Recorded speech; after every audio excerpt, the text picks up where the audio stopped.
Hi மக்களே, good morning. இன்னைக்கு Sunday ஸ்பெஷலில் எங்கள் வீட்டில் என்ன அப்படின்னா, இன்னைக்கு எக் ஆம்லேட் தான். ஆனால் எக் ஆம்லேட்டே பார்த்தீங்கன்னா நான் கொஞ்சம் டிஃப்ரெண்ட்டாக பண்ணுவேன். இதுக்குள்ளே வந்து கொஞ்சம் சீஸ் வந்து நான் ரெடி பண்ணி வச்சுருக்கேன். ஸோ இந்த மாதிரி வந்து நான் வந்து எப்பயுமே வந்து பிரெட் ஆம்லேட் பண்ணும்போது ரெக்டாங்குலர் ஷேப்பில் வந்து பிரெட்டை வந்து கட் பண்ணிப்பேன். கட் பண்ணிவிட்டு இந்த மாதிரி நம்ம வந்து ஆம்லேட்காக ரெடி பண்ணி வச்சுருக்கோம் இல்லையா, egg with pepper and salt. So இதில் வந்து நான் இந்த மாதிரி டிப் பண்ணிப்பேன். ஸோ டிப் பண்ணும்போது என்ன ஆகும் அப்படின்னா, உங்களுக்கு பிரெட் ஃபுல்லாக அந்த எக்கு ஃப்ளேவர் வந்து வரும். ப்ளஸ் உள்ளே வந்து நம்மளுக்கு சீஸ் இருக்கும். ஸோ தட் நம்மளுக்கு வந்து ஒரு நல்ல ஒரு டேஸ்ட் வந்து வரும். ஸோ கொஞ்சம் வெயிட் பண்ணுங்கள், நான் உங்களுக்கு இதோட ஃபைனல் ரிசல்ட் எப்படி இருக்குன்றதை காட்டுறேன்.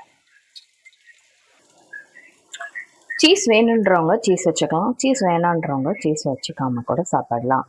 ஸோ இதோட ரெசிபியோட பிளேட்டிங் வந்து நான் உங்களுக்கு காமிக்கிறேன். இங்கே பாருங்கள், ஹெல்த்தியான breakfast ready. Like and subscribe மக்களே, மறக்காதீங்க.